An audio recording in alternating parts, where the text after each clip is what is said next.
Աստված հավատարիմ է։ Դեյվիդ Վիլկերսոն, օր դեկտեմբերի 9։ Վերադարձրու ավարը։ Մինչ Դավիթը և նրա բանակը պատերազմի մեջ էին, ամաղեկացիները հարձակվեցին նրա Սիկելագ գյուղի վրա։ Այս ավազակները այրեցին ամբողջ քաղաքը և տարան բոլոր կանանց ու երեխաներին։ Երբ Դավիթը վերադարձավ, նա մեծ տագնապի մեջ էր, որովհետև ժողովուրդը նրան ուզում էր քարկոծել։ Բայց Դավիթը զորացավ իր Տեր Աստծովը։ Առաջին Թագավորաց 30-րդ գլուխ 6-րդ խոսք։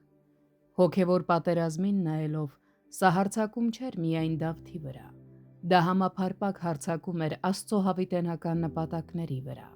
Քրիստոսի սերնդի ոչնչացումը միշտ եղել է բոլոր հոգևոր պայքարների կենտրոնում, և սա չի փոխվել նույնիսկ հիմա խաչելությունից 2000 տարի անց։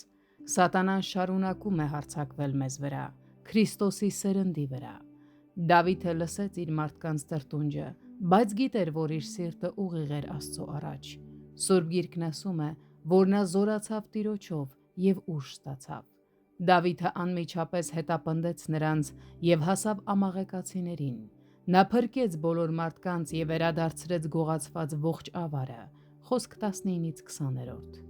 Ոչ միայն Սիկելագից, այլև այն ամենը, ինչ ամաղեկացիները թալանել էին այն նվաճումների ժամանակ։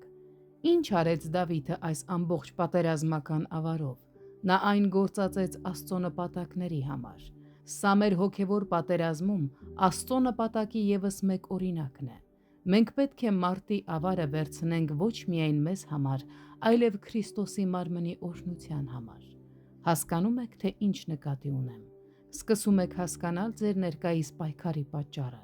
Նրանց, ովքեր իրենց հույսը դնում են Տիրոջ վրա, խոստացվում է փառահեղ հաղթանակ թշնամու ողջ զորության դեմ։